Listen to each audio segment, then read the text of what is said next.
Good morning mga kumarites, ito na nga at bawat bili nga po ng Magic Sarap ng aking customer ay pinapaliwanag ko nga na nagmahal na. Yung iba ay okay lang pero yung iba nga po ay sinasabi ko na itry na muna sa ibang tindahan at baka makahanap sila ng tig-5 lang. Alaman mo talaga pag loyal sa'yo yung customer mo pag sinasabi mo nga na try niya muna sa ibang tindahan at baka may mura pa. At ang sasabihin niya nga sa'yo ay okay lang iyon. Dahil isang linggo nga rin po akong walang Magic Sarap, tinanong ko nga rin po siya kung tig-5 pa rin ba sa ibang tindahan. Sabi niya nga po ay hindi niya alam dahil hindi nga daw po siya bumibili sa iba. Kaya hanggat maaari ay gusto ko rin talagang kompleto kahit papaano itong aking munting tindahan para hindi na nga po kailangan lumabas. Actual bentahan nga tayo muna ngayong umaga kumarites dahil wala nga po akong maisip na content ngayon. Meron nga pong nagbayad na 20 pesos na buo kaya ihuhulog ko na nga po kaagad ito sa aming alkansya. Malapit na nga rin po mapuno itong aming alkansya kumarites, tingnan nyo naman at kaunti na lang talaga. 20 pesos at 10 pesos nga rin po ito. Papaprint nga po sa akin kaya ayan ipiprint ko na nga muna ito. Manay nga rin po ang lingin ko sa tindahan dahil merong bumibili at binibigyan na nga po yun ni Tyler. Kaya niya naman ay hinahayaan ko na nga lang siya muna magbenta. Simula nga po nung binili ko itong aming printer ay hindi pa nga po kami nakakapagsalin ng ink. Pero nakakatatlong bili na nga po ako ng bond paper para dito. Syempre doon ko nga po kinuha yung bayad sa pinagprintan at bayad nga po sa Xerox. Hindi na nga po ako umupo doon sa upuan dahil nakakapagod na nga rin po talaga umupo lalo na nga pag nagbabantay ka ng tindahan. Inayos ko nga lang po ito sa Microsoft Word para nga po pag pinrint ay maayos naman tingnan. Pagkatapos ko nga pong maayos ay pinrint ko naman nga po kaagad ito.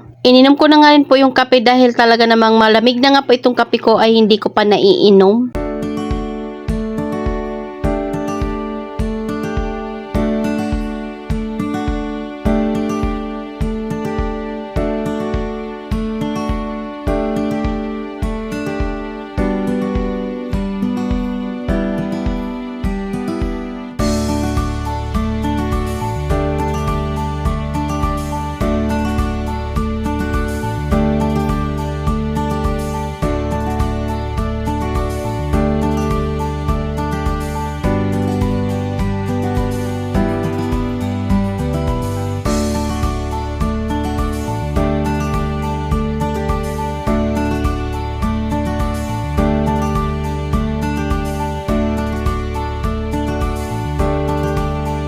Ko na nga rin po yung bintana namin para mas maliwanag nga po dito sa bahay namin. Bahay na mayroong munting tindahan. Nabalitaan nyo ba kumarites na ang next nga pong magmamahal ay mga swak? Abay kung may pang-imbak na kayo, sigurado na yan kailangan nyo nang bumili. Itong bintana nga namin kumarites ay ayaw ko nga pong laging nakasara dahil gusto ko nga po maliwanag na bahay. Iba kasi yung pakiramdam pag maliwanag at napapasukan nga po ng natural light yung bahay natin. Lalo na nga kahit papaano ay meron nga pumapasok na hangin. Sarado ko nga lang po yung screen dyan kumarites pag gabi na para hindi nga po masyado makapasok yung maraming lamok. Sobrang lamok din talaga ngayon kumarites kaya naman mabenta yung aming katol. Ang kailangan na naman nga pumunta ni Jowa doon sa merkato para nga po bumili dahil wala nga po yan malapit sa amin. Diretso ko na nga rin po siya pinapabili ng mga sibuyas at bawang. Wala na rin pala kaming silver swan na malaking toyo kaya ayan inayos ko na nga po yung pagkakalagay dito para mamili nga po ako mamaya. So yun lang muna kumarites, salamat sa panonood, follow for more, God bless us at sana i-share nyo na nga rin po itong aking video.